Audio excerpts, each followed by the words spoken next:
If any want to become my followers, let them deny themselves and take up their cross and follow me. Then the king promoted Daniel, gave him many great gifts, and made him ruler over the whole province of Babylon, and chief prefect over all the wise men of Babylon. Daniel made a request of the king, and he appointed Shadrach, Meshach, and Abednego over the affairs of the province of Babylon. But Daniel remained in the king's court. King Nebuchadnezzar made a golden statue, whose height was 60 cubits, and whose width was 6 cubits. He set it upon the plain of Dura, in the province of Babylon. Then King Nebuchadnezzar sent for the satraps, the prefects, and the governors, the counselors, the treasurers, the justices, the magistrates, and all the officials of the provinces to assemble and come to the dedication of the statue that King Nebuchadnezzar had set up. So the satraps, the prefects, the governors, the counselors, the treasurers, the justices, the magistrates, and all the officials of the provinces assembled for the dedication of the statue that King Nebuchadnezzar had set up. When they were standing there before the statue that Nebuchadnezzar had set up, a herald proclaimed aloud, "You are commanded, O peoples, nations, and languages, that when you hear the sound of the horn, pipe, lyre, trigon, harp, drum, and entire musical ensemble, you are to fall down and worship the golden statue that King Nebuchadnezzar has set up. Whoever does not fall down and worship shall immediately be thrown into a furnace of blazing fire."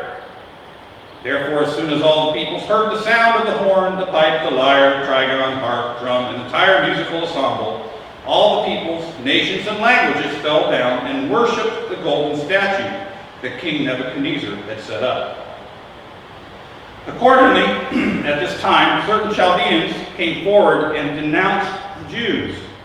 They said to King Nebuchadnezzar, "O king, live forever.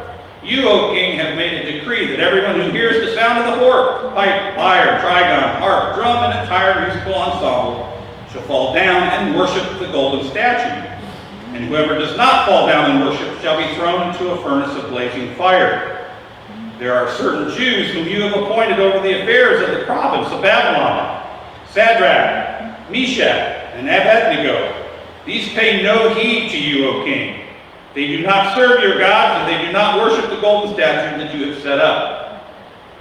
Then Nebuchadnezzar, in furious rage, commanded that Shadrach, Meshach, and Abednego be brought before him, and they brought those men before the king. Nebuchadnezzar said to them, "Is it true, O Shadrach, Meshach, and Abednego, that you do not serve my gods, and that you do not worship the golden statues that I have set up? Now if you are ready, when you hear the sound of the horn, pipe, lyre, trigon, harp, drum, and entire musical ensemble, to fall down and worship the statue that I have made, well and good. But if you do not worship, you shall immediately be thrown into a furnace of blazing fire. And who is the God that will deliver you out of my hands?" Shadrach, Meshach, and Abednego answered the king, "O Nebuchadnezzar, we have no need to present a defense to you in this matter. If our God, whom we serve, is able to deliver us from the furnace of blazing fire and out of your hand, O king, let him deliver us. But if not, be it known to you, O king, that we will not serve your gods, and we will not worship the golden statue that you have set up." Then Nebuchadnezzar was so filled with rage against Shadrach, Meshach, and Abednego that his face was distorted. He ordered the furnace heated up 7 times more than was customary, and ordered some of the strongest guards in his army to bind Shadrach, Meshach, and Abednego and throw them into the furnace of blazing fire. So the men were bound, still wearing their tunics, their trousers, and their hats, and other garments, and they were thrown into the furnace of blazing fire. Because the king's command was so urgent and the furnace was so overheated, the raging flames killed the men who lifted Shadrach, Meshach, and Abednego.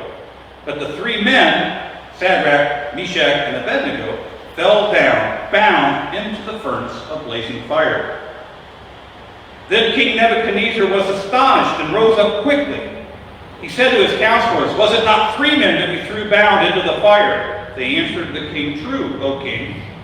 He replied, "But I see 4 men unbound, walking in the middle of the fire, and they are not hurt, and the 4th has the appearance of a god." Nebuchadnezzar then approached the door of the furnace of blazing fire and said, "Shadrach, Meshach, and Abednego, servants of the Most High God, come out. Come here." So Shadrach, Meshach, and Abednego came out from the furnace. And the satraps, the prefects, the governors, and the king's counselors gathered together and saw that the fire had not had any power over the bodies of those men. The hair of their heads was not singed, their tunics were not harmed, and not even the smell of fire came from them. Nebuchadnezzar said, "Blessed is the God of Shadrach, Meshach, and Abednego, who has sent his angel and delivered his servants who trusted in him. They disobeyed the king's command and yielded up their bodies rather than serve and worship any god except their own God. Therefore I make a decree.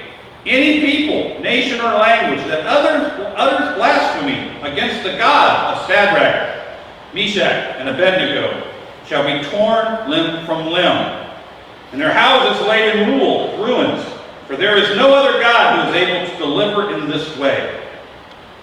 Then the king promoted Shadrach, Meshach, and Abednego in the province of Babylon. This is the story of the word and power of our Father. Thanks be to God. This spring, we've been exploring God's relationship with mankind, from Adam to Noah to Moses. We spent a few weeks looking at not just the story of Moses leading his people out of Egypt, but of how God gave Moses expectations or laws for the people. How these laws became defined as sins when they were violated. And how these expectations were described simply as absolutes at first by Moses, but explained in greater and more nuanced detail later by Jesus. We also learned that God was so angry with the children of Israel that he waited until they were all dead in the wilderness before leading their children into the land he promised them. Moses led them out of Egypt, but it was Joshua who led them into the promised land.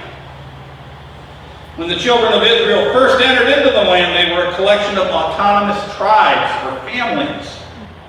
And once there and the land was cleared of threats, Joshua had the tribal leaders draw lots for each tribe to settle segments of this new land, with the elders of each tribe ruling their own territories. Occasionally, judges appointed by God would lead these extended families, i.e. the 12 tribes, whenever it was necessary to align themselves and work together to face a threat or a challenge. After the 5 books of Moses, or Torah, the book of Joshua follows, and then the book of Judges. The children of Israel existed as a collection of tribes living together, sometimes under these judges, for about 200 years before they decided they wanted a king. This is the Bible between Joshua and Samuel. And sometime early next year, I plan to explore this period between the people arriving in the promised land, the judges, and their ultimate desire for a king. But today I'm going to leap forward into the book of Daniel. Israel managed to survive united under only 3 kings, Saul, David, and Solomon, before deciding that it just couldn't live that way any longer. And in a few weeks I'll walk back to some quick stories about David and Solomon. But for the moment I'm going to jump ahead to what we call the dispersions, or the times when Israel lost the lands God had promised them. It seems that despite Solomon's wisdom and intelligence, his son and his successor, Rehoboam, was an arrogant idiot. And the leaders of the 12 tribes approached Rehoboam after Solomon died and asked him to relax the people's burdens to Judah, having just completed creating a capital and God's holy temple there in Jerusalem.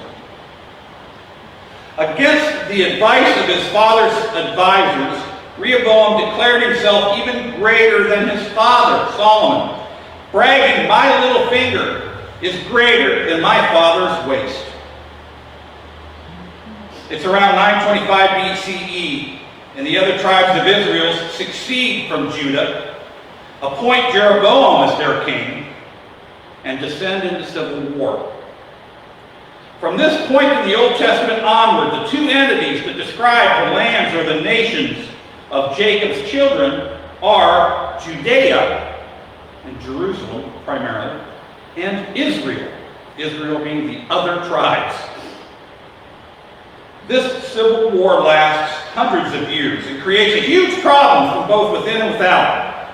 Israel is larger and wealthier than Judea, but Jerusalem is better protected and less influenced by outside cultures. With the temple present in Jerusalem, any Jew attempting to practice the laws of Moses must find a way to the temple. But it's now in the ostracized city of Jerusalem. Israeli kings keep trying to introduce alternative forms of worship and keep offending God in the process. The other problem with the nations in a constant state of war and disagreement is that they become easy pickings for neighboring empires.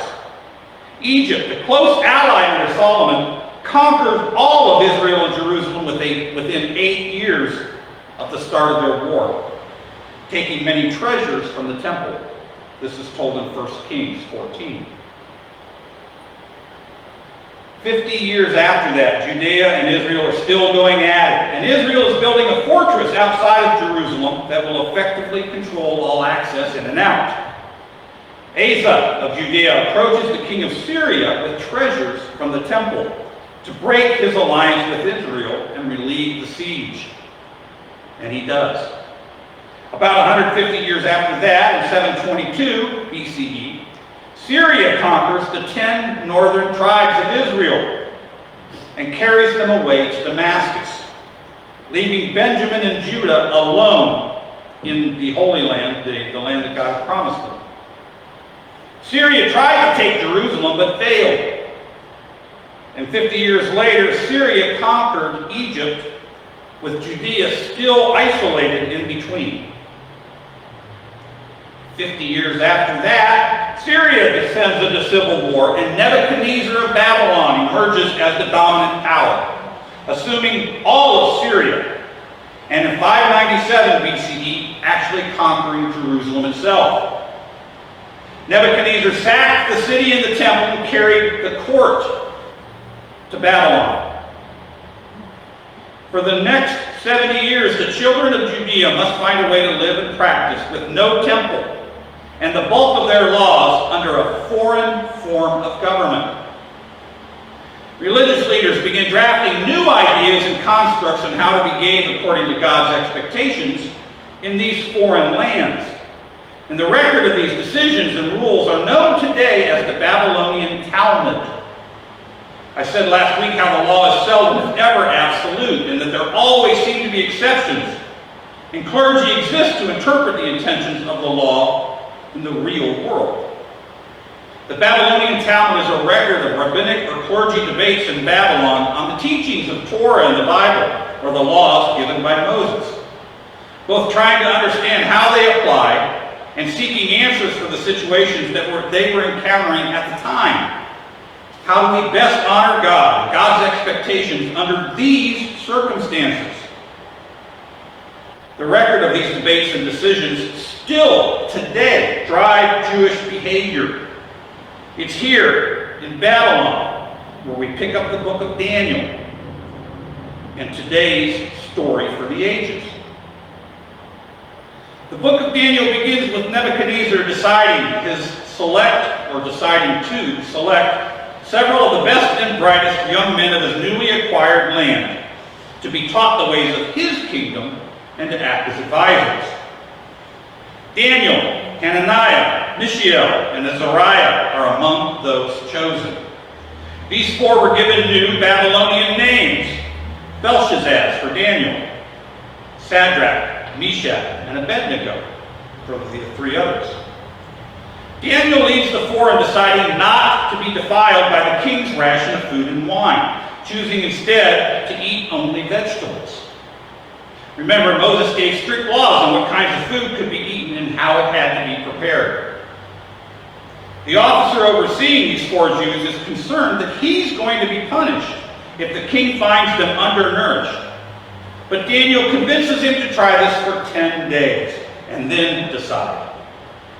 After 10 days, it's apparent that the 4 are in fact healthier than the others, and they continue to avoid these foreign or unclean, what we would call today not kosher foods. God is pleased with their decision, and the 4 gained great skill and understanding and wisdom, finding favor with the king in a similar manner as Joseph did in Egypt many years before.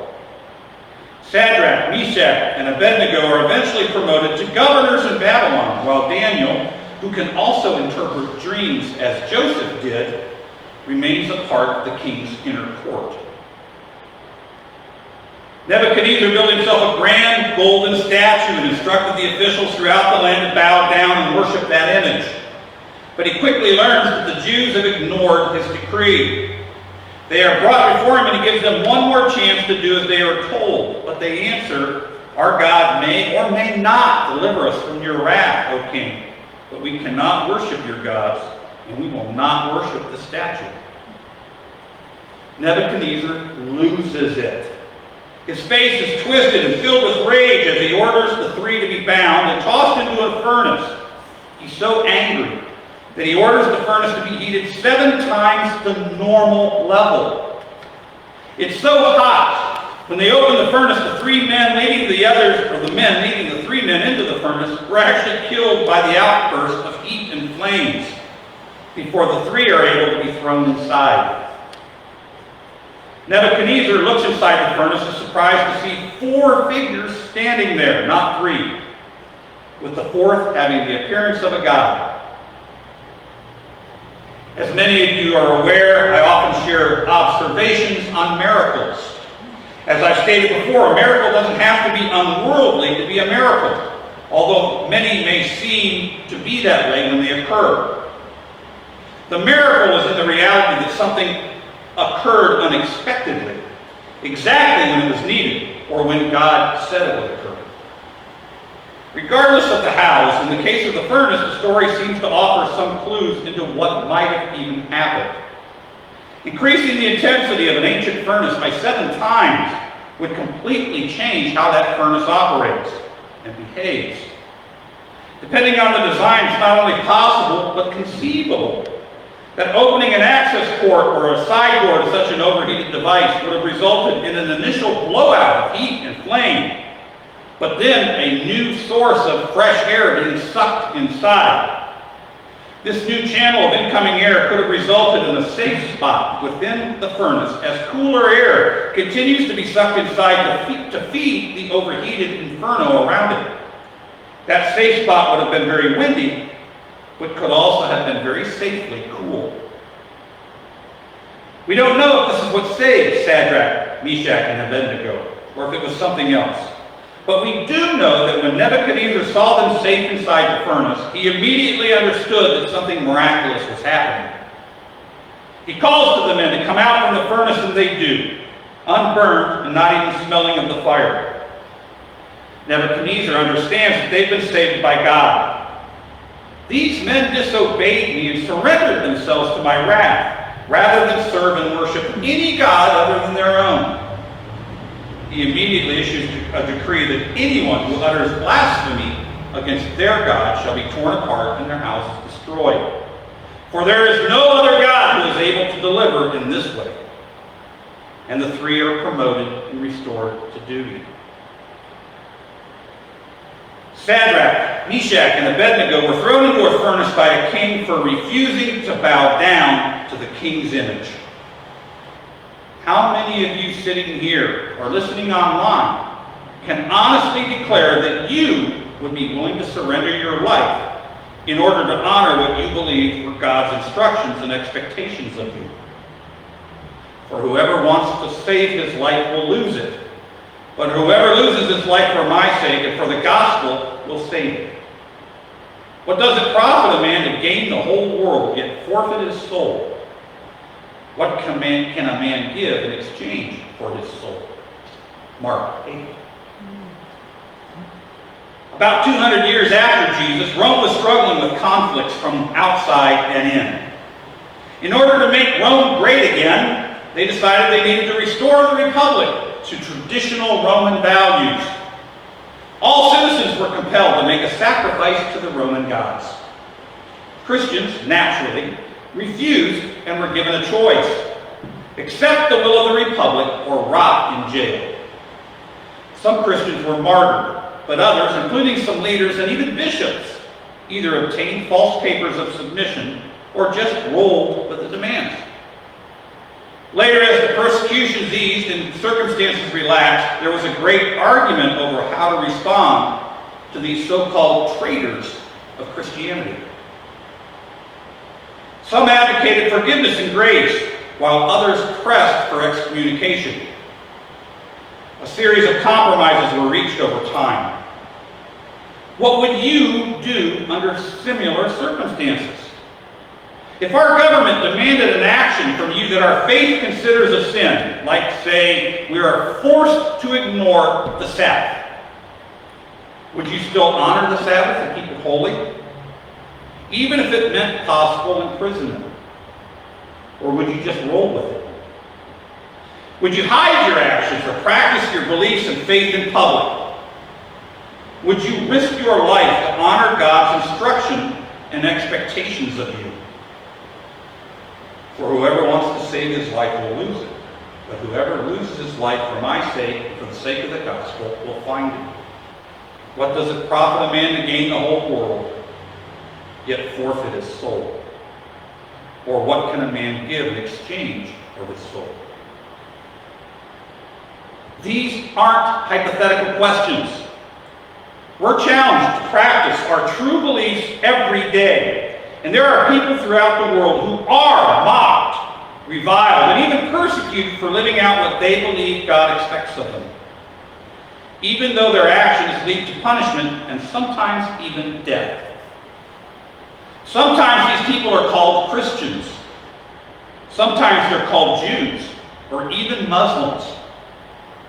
But they have all been mocked, reviled, and persecuted by people around them. Sometimes even by people who call themselves Christians. They will put you out of the synagogues. In fact, the time is coming when anyone who kills you will think he is offering a service to God. They will do these things because they have not known the Father nor me. John 16. Not everyone who says to me, Lord, Lord, will enter into the kingdom, but those who do the will of my Father. Many will say to me, Lord, didn't we prophesy in your name, cast out demons, and do great deeds in your name? And I will declare to them, I never knew you. Depart from me, you evildoers. What would you do if given a choice between following God or continuing to live in the world? The reality is that we make this choice every day, just seldom with the intensity of our lives hanging in the balance. You cannot be my disciple unless you love me more than you love your father and mother, your wife and your children, your brothers and your sisters. You cannot follow me unless you love me more than you love your own life. Luke 14. Then Jesus told his disciples, if anyone would come after me, let him deny himself and take up his cross and follow me. For whoever will save his life will lose it, but whoever loses his life for my sake will find it. For what will it profit a man if he gains the whole world and forfeits his soul? Or what will a man give in return for his soul? Matthew 16. Everyone in this room calls themselves a Christian, followers of the teaching and examples of Jesus. But are they able, asks their master, to be crucified with me? Do you truly believe that you could make the same decision? And what does your answer say about your faith and discipleship? Amen. Renew your church, Lord, your people in this land. Save us from cheap words and self-deception in your service. In the power of your Spirit, transform us and shape us by your cross. Amen.